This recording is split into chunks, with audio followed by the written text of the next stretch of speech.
Assalamu alaikum, everybody. It's nice to see all those beautiful believer and beautiful Muslim people and beautiful ladies. I want to share with you some of the research that I have done on what is aging, what is elderly from three different perspectives. So I kind of struggle with which one I should start from the psychological perspective, from the Islamic perspective, or from the Western world perspective. So I decided to go from the psychology just to give it kind of a framework as what is the aging and going through the phases of life. So I'll go through stages of life. Then I'll cover psychological perspective. And the leading one is Erickson. He did a lot of social psychology research. And then I'll cover Islam perspective, which most of you know it. But anyway, just to emphasize the difference between the Eastern and the Islamic perspective on elderly versus the perspective of the Western world. And in the end, I will touch on the integrity versus despair. Integrity, the ego integrity, our ability, or are we in despair about reaching the age, our age right now? And then I'll give you some recommendation. Hopefully it will be able to be helpful. Next. So I'm gonna operate the next and do all this all by myself, guys. So you notice the stages of life from the psychological point of view. This is a picture from Erickson research. Then he talked about developmental psychologists break down the developmental stages according to the phases of what are each phase to be accomplished. What are the milestones to be achieved in each of those stages? If I'm going fast, please tell me to slow down. But there's a lot of material I would like to cover. So the stages, social psychologist Erickson broke it down to prenatal, early childhood, middle childhood, adolescence, early adult, middle age adult, and then older. So I'll go through them and tell you what are the milestone and achievement in sequence. So let's go to the prenatal. MashaAllah, I have a patient that he and his wife trying to get pregnant through the IVF, and the information they give me about what takes place in the womb is just mind-boggling. So in here, understand in the prenatal, it's to understand the influence on development can impact later growth during the childhood. For example, how primary reflexes emerge before birth, how fetuses respond to stimuli in the womb. You know, remember now they said when you're pregnant, make sure you sing song, you listen to music, you relax. Well, right now research is catching up and saying how it does help for the embryo and the fetus to respond to the environmental stimuli. And the sensations and the perception that fetuses are capable of detecting prior to birth. Subhanallah. Now, potential problem could be identified at this stage, like Down syndrome, if the mother is using drugs during the time of her pregnancy or even prior to it. And they can also identify inherited diseases because of the genetic composition. Now we go at the next stage, which is childhood development. This period from infancy through childhood, it's remarkable growth, how the body growth and change physically, cognitively, emotionally. It takes place during that critical childhood development stage. It's very important for us to know that. I'm covering that because it's written in the Quran, so bear with me. Now, what is the middle childhood development? They go through increased importance of social influence. Before that, uh, socially they're, like when you call them on the phone at age 2 and you say, it's mommy there, they shake their head. They don't have the concept of there's another person that cannot see them. So they shake their head. Can I talk to mommy? They shake their head. They really don't understand. But a little bit older, the children at that stage, a little bit middle childhood, maybe 3 or 4 or 5 years old, they learn how to form friendship. They gain competency and build their own characters at age 5 and 6.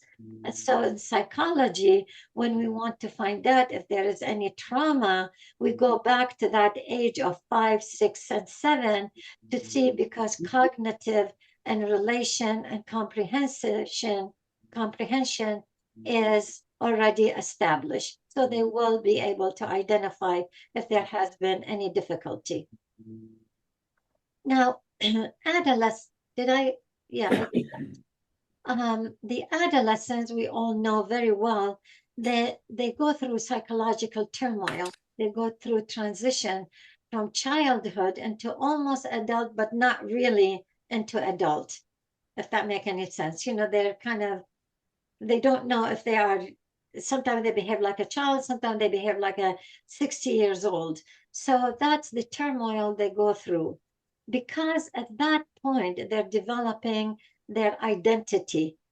They are different from when they are children. Their identity becomes solidified and modified because of their exposure to their friends, to their school, not so much the parents, but to the environment around them. The teens at this stage, they test limits and they explore a new identity because they want to solidify who they really are. They explore the question of who they really are. Who am I at this point? Okay. I'm going to leave the question, any question, write it down, and then I'll leave some time afterward. لا ما بتعرفي الإلهام؟ أهلا وسهلا. Who's that? أنا لا. أهلا وسهلا. مين كملي. Okay. The middle adult development. This is a development, a sense of purpose. What is my existence for? What am I supposed to contribute to the society? And this person could go to generativity or stagnation.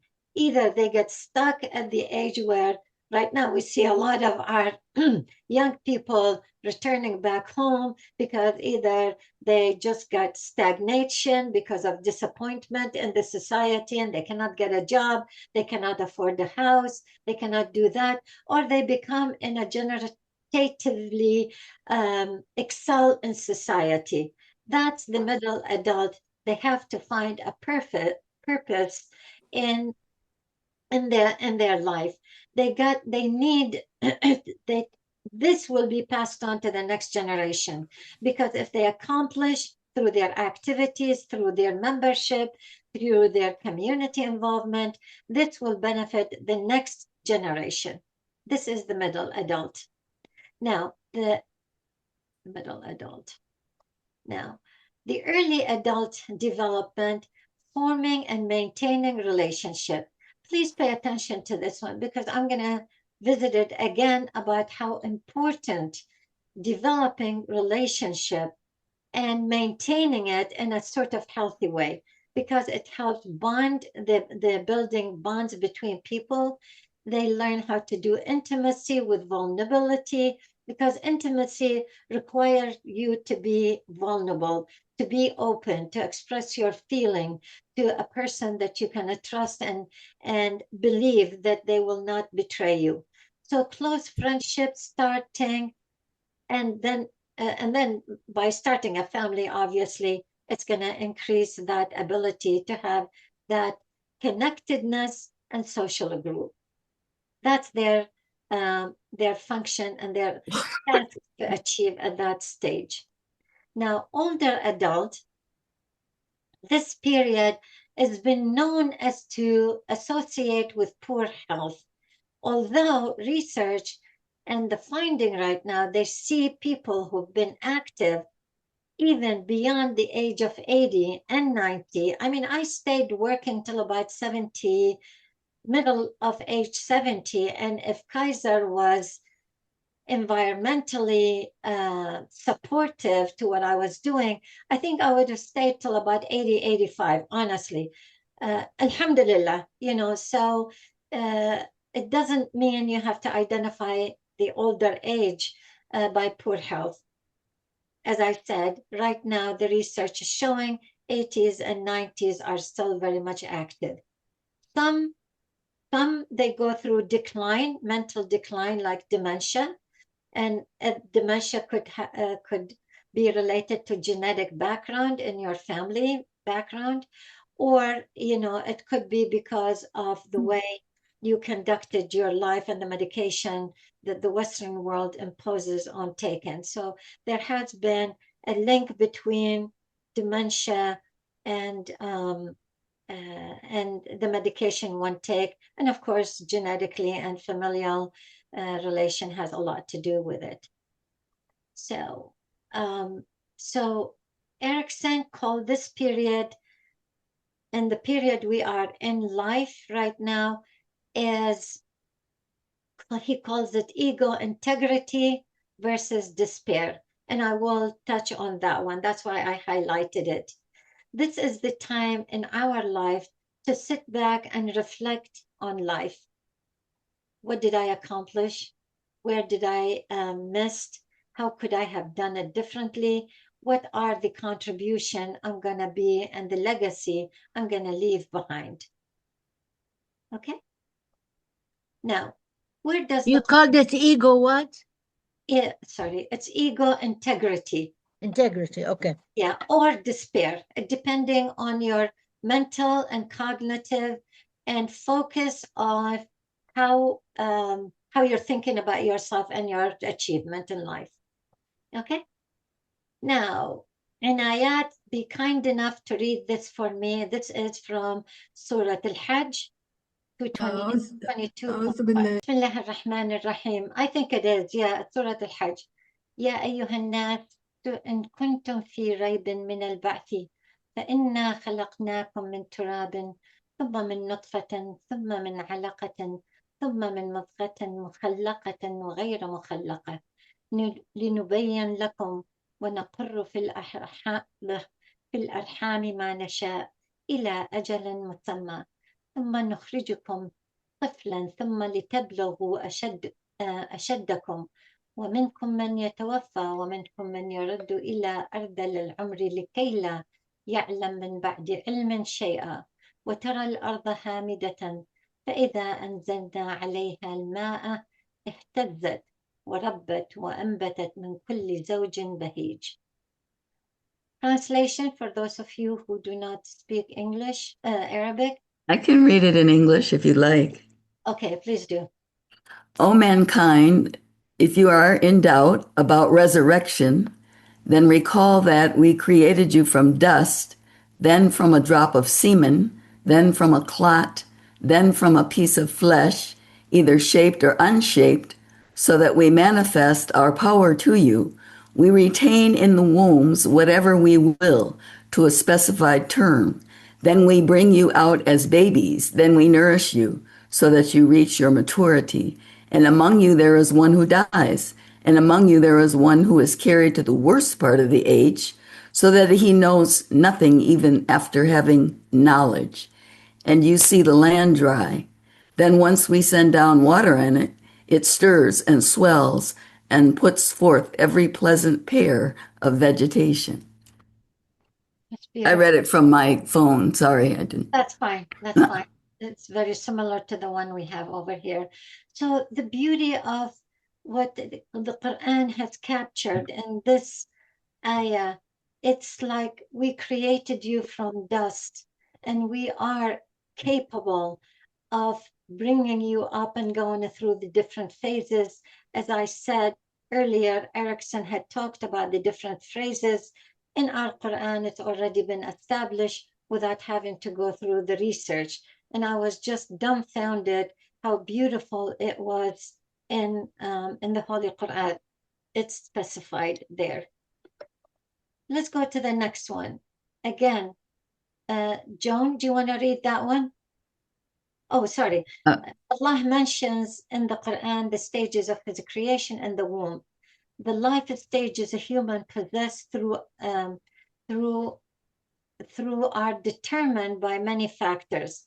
As we mentioned earlier, by the psychological research, environmental has a lot to do with it, and then the mother and nutrition, and the social connection that we make choices. It influences the child and the adult way of life.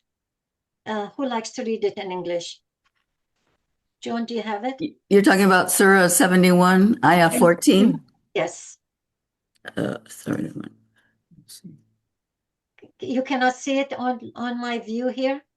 It says, He has created you in different stages. First, Nufa, then Alaq, and then Mudga. Mudga. Mudga. Beautiful. The next.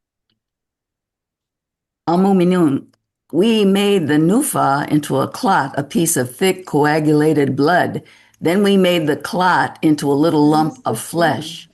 Then we made out of that little lump of flesh bones. Then we clothed the bones with flesh, and then we brought it forth as another creation. So blessed is Allah, the best of creators. Beautiful. So we go to the next one, and very similar to that, he talks about the very similar to that. The reason I'm added all these ayah to let you know that how God keep reminding us of the miracle of our the inception, from the moment of inception to the moment where we are we get older. What a miraculous creation God has done. And it's not, I mean, I tried to kind of limit it, but I was so impressed because Surah An-Nahl, he did it, God repeated again, خلقناكم ثم يتوفاكم ومنكم من يرد إلى أرذل العمر لكي لا يعلم بعد علم شيئا. And he's talking here about the dementia. Okay, so it's mentioned in the Quran that it's something we will go through it, but our accomplishment and our achievement in life, it's what we need to really focus on. So how does the Quran and how does Prophet Muhammad sallallahu alaihi wasallam advise us, demand on us how to treat the elderly? Because I'm going to give you a comparison between the Western and the Eastern world, how we are supposed to take care of our elderly. So to start off with, in that, let me just see if I can move it just a little bit. Here we go. Islam has given the elderly a special status. I think most of you know that, but it's not bad to sort of review for the next generation to remind them how Islam revered the elderly.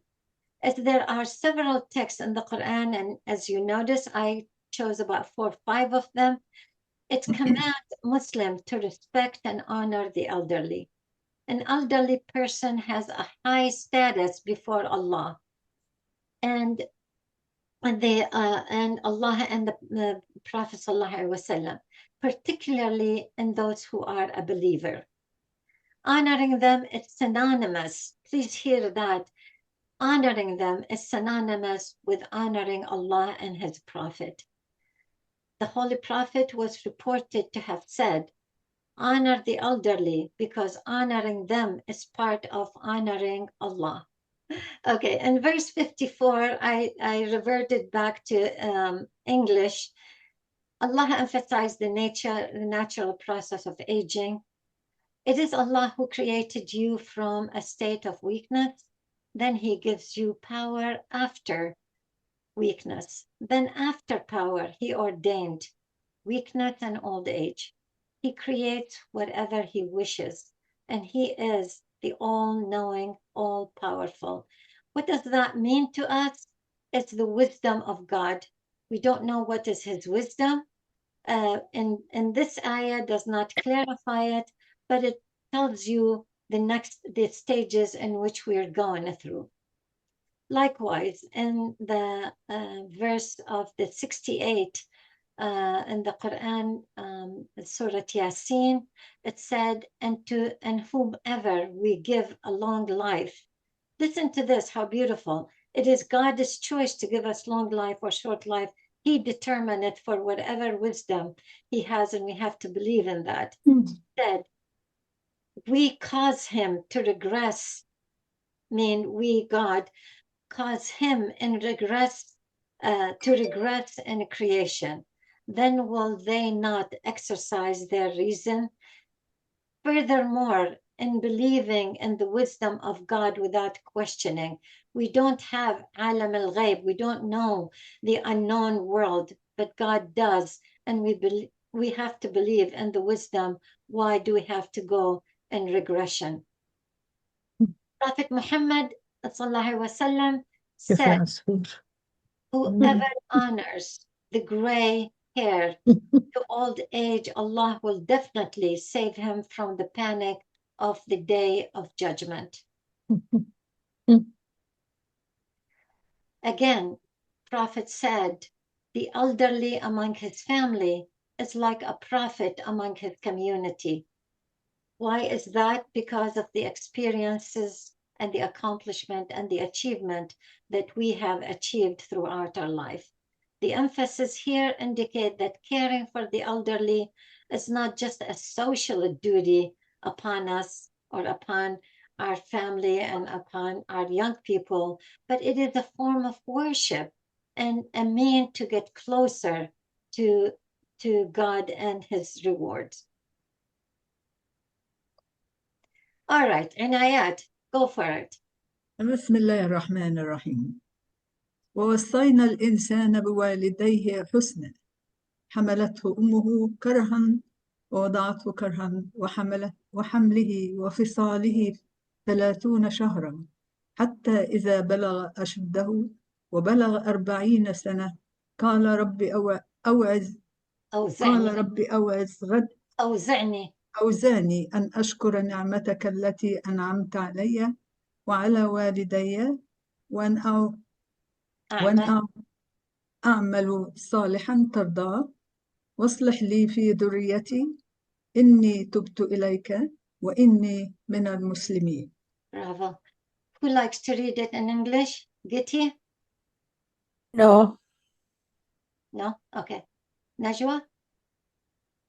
Now, among the best of the deeds which we have enjoined upon man is goodness towards his parents.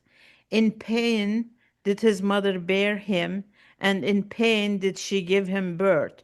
And her bearing him and his utter dependence on her took 30 months. And so when he attains the full maturity and reaches 40 years, he that is righteous prays, O my sustainer, inspire me so that I may forever be grateful for those blessings of thine which you has graced me and my parents, and that I may do what is right in a manner that will meet with thy good acceptance, and grant me righteousness in my offspring as well. Verily unto thee have I turned in repentance, for verily I am of those who have surrendered themselves unto thee. Thank you. Okay. So, Thank you, Najwa. one more time. Inayat, you want to read that one? وقضى ربك ألا تعبدوا إلا إياه وبالوالدين إحسانا إما يبلغن عندك الكبر إحداهما أو أحدهما أو كلاهما فلا تقل لهما أف ولا تنهرهما وقل لهما قولا كريما. واخفض لهم جناح الذل. There's no here. There's no. It stops there. Maha, you want to read it in English? Oh, you're on mute. Maha, you're on. Okay. Maha, you're Okay, on. for thy sustainer has ordained that you shall worship none but him and do good unto thy parents. Should one of them or both attain to old age in thy care, never say to them or scold them, but always speak to them with reverent speech. Beautiful. Okay. So why did I include this after the Quran ayat talked about the inception, the fetus, the growth? Oh, sorry. So why did I include this? Because the Quran extended beyond the creation how to treat the elderly.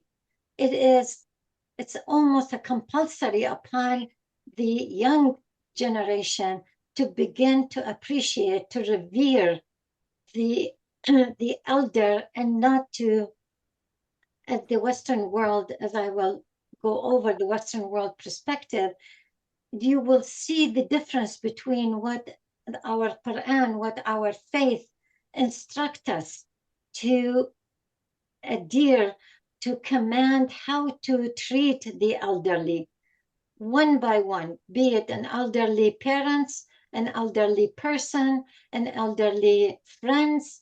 That is a mannerism that the Quran imposes upon us how to do it.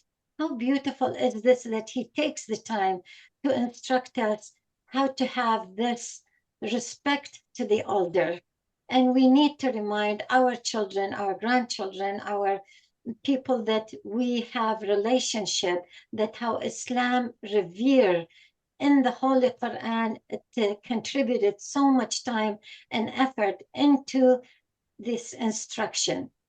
So the elder practice in Islam imposes principles of compassion, of respect, and social responsibility upon all of us. Those practices are designed to ensure that the elderly people are treated with dignity, okay, and receive the support they need from their families and community.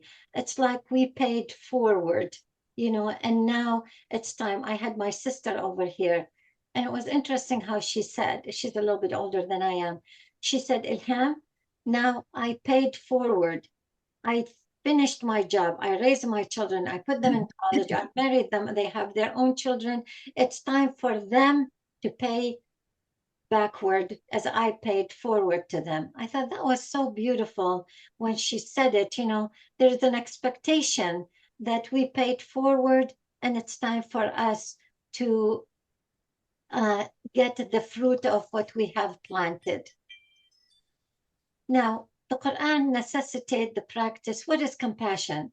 It's to be kind, to understand, to recognize the vulnerability and their needs, because we become very vulnerable, because our appearance changes, our memory is declining, our cognition is a little bit, so we become very vulnerable to others. And sometimes we feel kind of embarrassed by that, and that's where the rest of the, as we paid forward, they have the ability to be understanding and kind, to give them their rights and privileges through justice, to give them their recognition and acknowledge and value what they have accomplished and what have we contributed to the society, and to give them the gratitude, the attitude of appreciation to what the grandparents could pass on and teach the young children, the young generation, and to give them the wisdom and give them the guidance and the wisdom to go forward, because we paid high price for it. so we can pass it on to our children. Next, family-centered care. It's expected of the family to take care of the elder. It is not, even though right now I heard from my sister that, you know, there is some elderly nursing home, but it's not acceptable yet in the society. What's acceptable is the family provide necessary daily care as well as emotional support, and to make sure that the elderly is being taken care of. Our religious and spiritual practice also, it's very essential. It's just part of the command in our Quran and our Prophet that the ritual prayer and recitation to remind them, to read with them, to sit and to be with them, and if they make a little bit of mistake, not to show them up, but to be able to recite the Quran with us, as we're having like a beautiful Shireen teaching all of us how to read the Quran appropriately, and how many of you have really contributed time and effort to be listening to that. That's, in a way, it's a supportive way of taking care of the adult among us. Spiritual counseling also. And by the way, we have also Shahida. We have, I think most of us have participated, community angels that provide gathering, lunching. During Ramadan, they provided a beautiful card acknowledging all of us elderly. All this really is lift the elderly spirit and make them feel that they are still part of the community and part of being revered and remembered and acknowledged. That is very beautiful. Community support, again, very much mosque and community. We have it during Ramadan, we have it during the Eid, we have other time of holidays. We celebrate them. Again, Shahida at the beginning talked about visiting. Inshallah, we send a beautiful dua for Ramza. for Ramza. Thank you. I just blocked out. Thank you. And, you know, visiting them and providing meal. And, you know, the beauty of what I just heard, that Nabila spoke to Ramza, that she has not been, that did not speak to anybody or responded to anybody. When Nabila said to her, Assalamu alaikum, apparently she responded. So the importance of visiting, of being there with the elderly is very much important. In conclusion, about Islam and their perspective, respecting and caring for the elderly in Islam consider moral duty. The Islamic principle of compassion, social justice, respect, and gratitude are the heart of Islam faith, recognizing their lifelong contribution and the wisdom they possess. Therefore, the elderly, be it parents, relatives, and any older person, to be treated with honor and dignity. Caring for the elderly considered an important obligation through which one gets closeness to Allah. All right, this from the Islam. So let's take a look at the Western world in which we are living in it, okay? So how do the Western world view aging? From the research that I've done, there's a loss of respect, viewing aging as negative, retirement ends careers, senior center expected, cosmetic surgery to reverse aging. So, the aging population in the Western world is called the Golden Age. What the Golden Age, I did not know that, it referred to one foot is in the grave and the other foot is still in existence in life. And that interpretation, depending on the developmental psychology of the culture. In the US, that's what it means. In Europe, the the golden age may not mean 1 foot in the grave and 1 foot on earth, okay? So I just wanted to make sure that there is an understanding and differentiation. Old age in the Western world is feared. I'm scared I'm getting too old, okay? An attempt of the elderly to appear young as long as possible. So there is a denial, there is non-acceptance to the old age. With this attitude, the way the aging become very much unwelcomed. It's kind of feels shame and kind of brings sadness. What happened to my youth? Once upon a time, we may hear ourselves saying, you know, once upon a time I was blah, blah, blah, whatever, okay? So the aging is not revered as it is instructed in the Quran and the Holy Prophet, and the Holy Prophet. Lots of respect, because growing older is not really attractive. The young generation, they look down upon the elderly and disrespect them. It may not show, but their attitude toward them is not like, oh, she or he is too old, you know, I'm not going to even look at them. They are treated more like children who do not understand the fast-changing world and the advanced technology. Well, I attest to that. The elderly becomes the subject of comedy and jokes. One of the jokes I just heard, and I wrote it down so I can remember. You know, one of the person, she's a grandmother, and she said, my biggest fear when I am on life support machine, I'm afraid my granddaughter will come, pull the plug and begin to charge her phone, because she's not, you know, she does not recognize that my life depending on that support machine. So you hear a lot of jokes. Has anybody heard about jokes about getting older, about your skin being wrinkled and it needs ironing? Any jokes anybody have heard? That is very insulting, very demeaning to the older age? No? I witnessed something, and I was taking a taxi in Turkey, and then there was an old woman. She was trying to get into the taxi, and it was taking forever. And the taxi driver got upset, and then he said, "All these people." And the woman heard that, and then she said, "I hope you won't get old." Oh, wow. Good for her. Bravo. Exactly. Yeah. It's not a You choice. know, alternative is death. Yeah, So, yeah, if you don't get old, you die. exactly. Exactly. So that's exactly how it's been perceived in the Western world. The world has Ilham, yes, please. Inayat, can, go ahead. can I say something? Yeah. You know, I don't know if you guys watch The Golden Girls.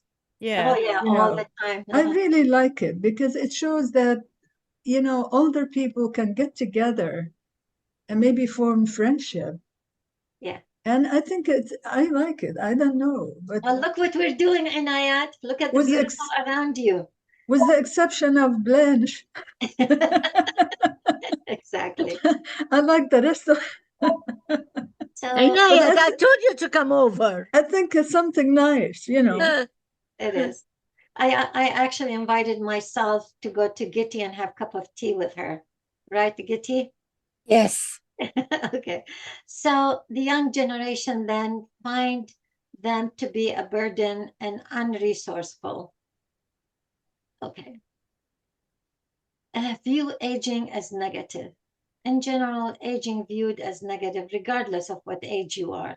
The older you get, the more you fear, oh my God, I'm getting so old. Oh my God, look at my wrinkles. Oh my God, I can't hear, I can't see, I can't do this. Birthdays are celebrated with sympathy and regret. I just had a birthday, and most of the feedback I got, oh my God, you are celebrating your birthday? And it's like, you know, it's like it surprised them that I still can walk and talk, you know, and it makes you feel it's like so self-conscious. So instead of feeling, wow, I'm celebrating my age, I felt like, should I be hiding? because the focus was like you're still walking and talking and talking, walking and and seeing. So it was kind of embarrassing. I mean, they meant well, it was a compliment, but the way it came across to me, it's like, what are you doing walking, talking, and seeing? You know what I mean? It just kind of felt a put down. A study in the National Center for Biotechnology Information suggests that this negativity may stem from the Western world's priority of personal goals. We all know about the we culture and we know about the I culture. In Islam, we live in the we culture. We are belong to a village. A village raises us. Our parents, our grandparents, our uncles and aunts is still part of our, even the neighbors, they, they look after us. In the Western culture, it is more the I culture. What is it?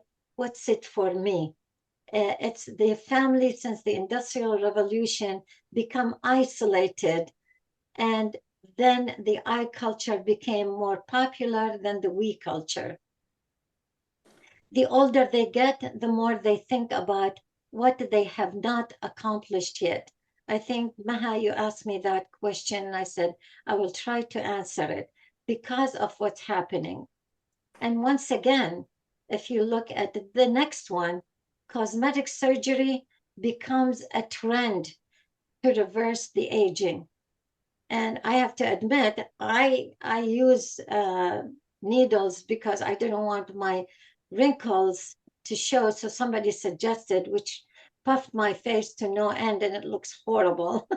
but anyway, I tried it.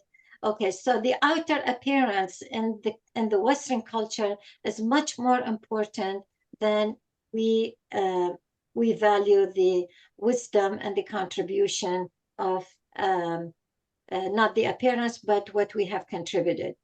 The Eastern culture, include Islam, wrinkles are viewed as sign of wisdom, but crow's feet in places like US mean you are outdated.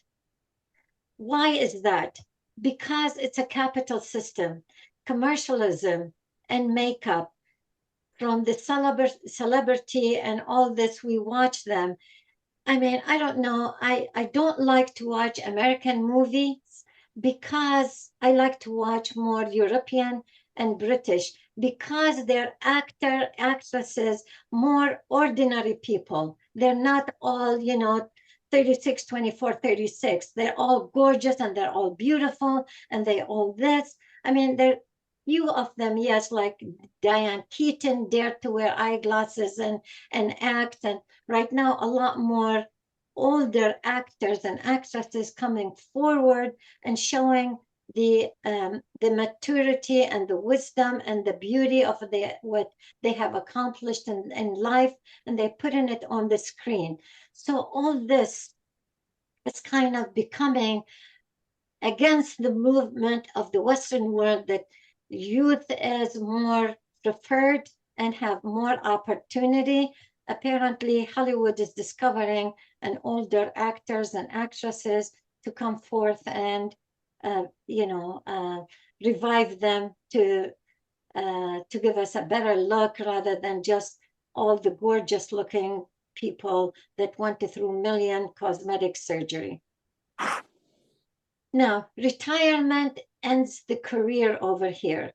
The pressure to retire once a person reaches certain age, it's normal to stop working. Yet, not everyone is ready to quit at age 55 or 65 unless they want to have that choice. Many of the company don't give them that choice. You reach a certain age, you must retire. So what do you do after you structured your life? All your life, it's accomplish, move forward, and work really hard. Then all of a sudden you stop. For me, when I stopped, even though I was beyond the 65, I really went into a major depression because I did not want to stop. I didn't know what to do with my life. It was during COVID. I had broken my arm. It was a really bad period of that time. Some people take cruises. They travel around if they can afford it. Some look for work. A lot of them right now, if you notice, if you go to Target and Walmarts and stores like that, they're hiring people beyond retirement because they need to work and to feel they are still contribute to the society, and then they find a new hobby. Eastern region, from this research, it said work only ends when it is not physically possible and no longer able to be working outside the homes. Senior center is very popular, and it is provided also. Our pension, Social Security and pension does pay for part of it, but it does drain the elderly financially because you have to supplement it. Not Social Security is not enough at some of the senior center, but it is to be expected. Most of us are thinking, do I need to pay to go to the senior center if I don't have children or grandchildren or people, a believer that they will take care of me? So financially, it's draining for the older person, and it deprives them from the freedom of enjoying what they have worked all their life for. Let's see what else. It's kind of a dreary.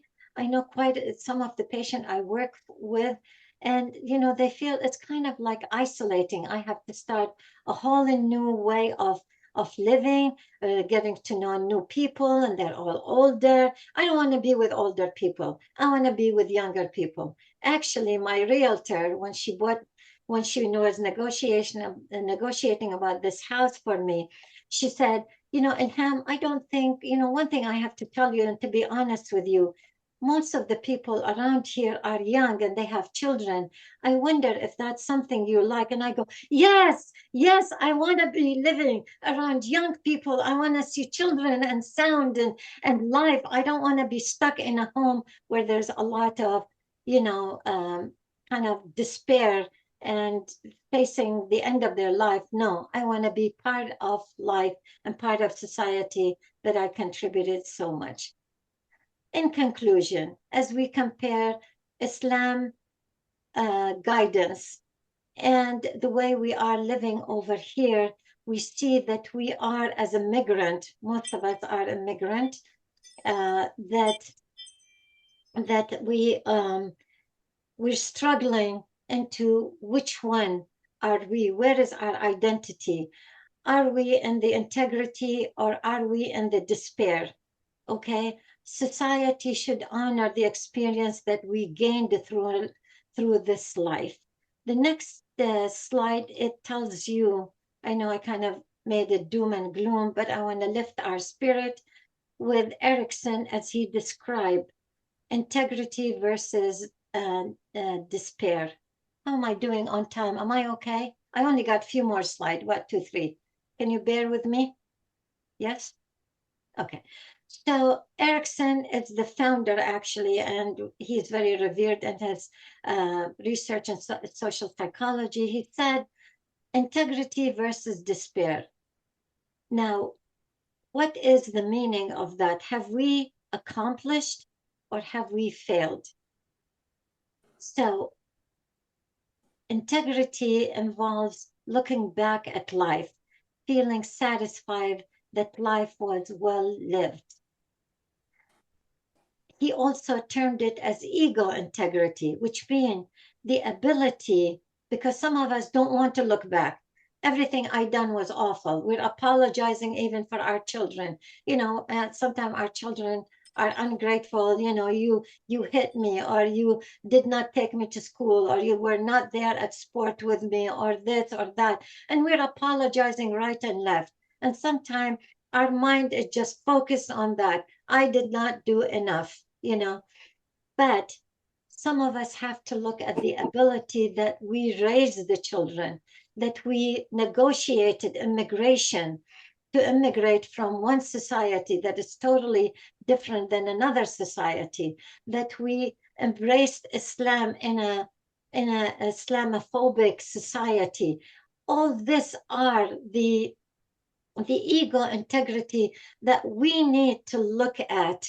Okay, this is what we've done, this is what we accomplished, whether others acknowledge it or not, we have to acknowledge it. And that which means our ego integrity is intact. Okay, or we can look back in despair, regret choices and missed opportunity. We have that choice, people. Which one you can gonna make a choice, and that is something that I really like you to ponder upon it. Okay, so how do we improve our integrity? Start early, and we are starting. This is the beauty, like what Lamis has started, what other people have started, to join what we believe in, join in what we're interested in. Join the community. Do not isolate. Remember, the Quran have said the social community is very important. That's why family-centered elderly do much better than isolated in a senior center or in a home or living alone without anybody visiting them. Socially is very important. So the stage focus on doing things that support your emotional wellness, because this community strengthen relationship and give you talents and tools on how to navigate and negotiate the time of as you get older. Seeking meaningful relationship. A lot of us left our country, our home, and we had to start all over again. So that meant we had to really work very hard to establish relationship that is meaningful. I don't know how many people in this group have a 30, 40 years relationship that is maintained and well nourished. If you are, you're one of the lucky ones.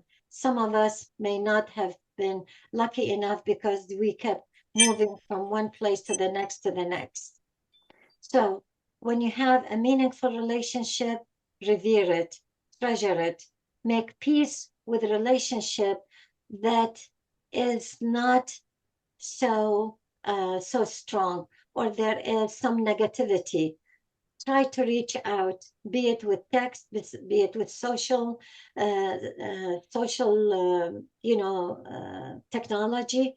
It's important to repair relationship, and it's okay, consider it as one way, because a lot of us think, well, she's not going to respond to me, and why am I putting myself and embarrassing myself? No.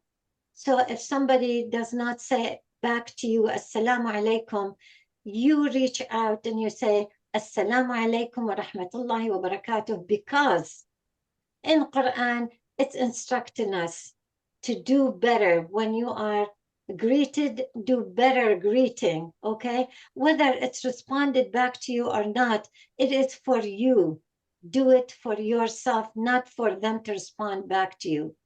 Please, I can't emphasize more about this, that I'm going to reach out to somebody who ignored me, who may have hurt me, who was negative. I'm going to repair it, because I'm the one who is be accounted at the end of life in front of God. So reach out, and if they don't respond, it's upon them. You done your duty. Again, refrain from negative thinking. Focus on what you learned from the experience of the negative one.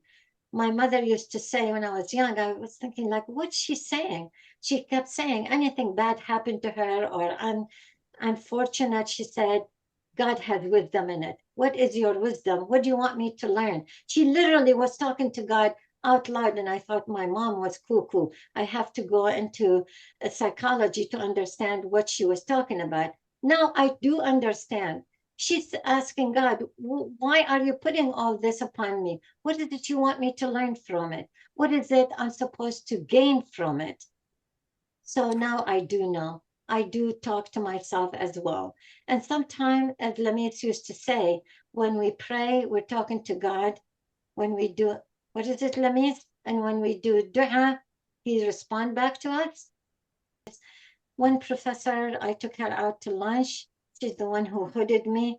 And she said, I said, how are you feeling, Ruth? And she said, when I wake up in the morning, all my bones is cracking, my neck hurt, my finger, I can't move, and my knees keep making noises. I said, oh, I'm so sorry. She said, don't ever be sorry. This is how I know I'm still alive. So she is grateful about the creaks and about the pain and the aches, because that tells her she is still alive.